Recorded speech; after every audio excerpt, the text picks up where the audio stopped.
నువ్వు కష్టంగా ఉంది, అత్యవసరం అంటేనే కదా ఇచ్చాను. డబ్బు ఎంతైనా సరే, అమౌంట్ ఎంతైనా సరే నా కష్టార్జితమే కదా అది, నా డబ్బే కదా అది. ఆ డబ్బులు తీసుకునేటప్పుడు ఉన్న వినయం, బాధ, సౌమ్యం ఇవన్నీ తిరిగి ఇచ్చేటప్పుడు కోపం, చిరాకు, లెక్కలేనితనం ఇలా ఎందుకు మారిపోతాయి? ఏదో అవసరంలో ఉన్నామనే కదా. నా స్వార్జితం నా ఇంట్లోనో నా పిల్లలకో ఖర్చు పెట్టుకోకుండా నీకు ఇచ్చింది.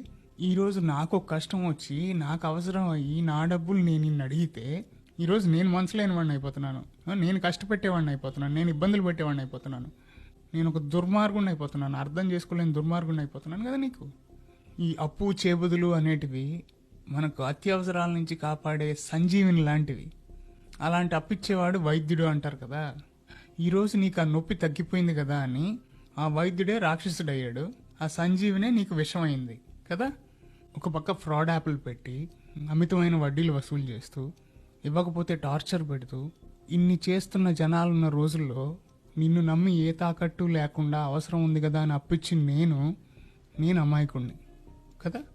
ఆ రోజు నువ్వు కష్టానికి కార్చింది అసలైన కన్నీరా లేకపోతే అవసరం తీరడానికి కార్చిన ముసలి కన్నీరో నాకు తెలియదు, కానీ ఈరోజు నిజమైన అవసరం ఉన్న ఒకరికి అప్పు ఇవ్వాలంటే నాకు నమ్మకం కుదరడం లేదు, ధైర్యం చేయలేకపోతున్నాను. వాళ్ళ అవసరం తీరలేకపోవడానికి కూడా నువ్వే కారణం, అది గుర్తుపెట్టుకో. అవసరమని ఎవరన్నా వచ్చినప్పుడు అప్పు ఇవ్వడంలో తప్పు లేదు, కానీ అది ఎవరికి ఇస్తున్నాము, వాళ్ళకి అర్హత ఉందా లేదా అనేది ఆలోచించుకోవాలి. తర్వాత మనం కూడా కొన్ని రూల్స్ లాగా పెట్టుకోవాలి.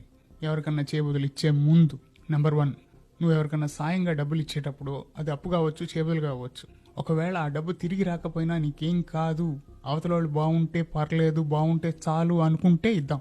అలా కాకుండా ఆ రిలేషన్ కంటే నీకు డబ్బే ఇంపార్టెంట్ అనుకుంటే మాత్రం better not risk it. Number 2, ఆ ఇచ్చే మొత్తం మనకు తలకు మించింది కాకుండా అయ్యేటట్లుగా చూసుకుందాం. నెంబర్ 3, ఇచ్చే ముందే వాళ్ళ అవసరాలు ముఖ్యమా మన అవసరాలు ముఖ్యమా ఒక్కసారి బేరీజు వేసుకుందాం. ఎందుకంటే పక్కనోడికి పకోడి తినిపించడానికి మన ఇంట్లో వాళ్ళని పస్తు పెట్టకూడదు కదా. లోకం పోకడే అలా ఉంది. ఎంతటి స్వార్థం, ఎంతటి కుసంస్కారం ఇది, ఎంతటి నీచము. నీకు రుణమిచ్చునాడు నేను మిత్రుడనా, ఆప్తుడనా, దేవుడనా, అది తిరిగి అడిగిన నాడు నేను రాక్షసుడనా, దైత్యుడనా, దానవుడనా. ఎంతటి స్వార్థం ఇది, ఎంతటి కుసంస్కారం ఇది, ఎంతటి నీచము. నా నమ్మకం చాలా విలువైంది, అది అర్హత లేని నీళ్ళలాంటి వాళ్లపైన వృధా చేయదలుచుకోలేదు. అందరం గుర్తుపెట్టుకుందాం నేస్తమా. జై హింద్.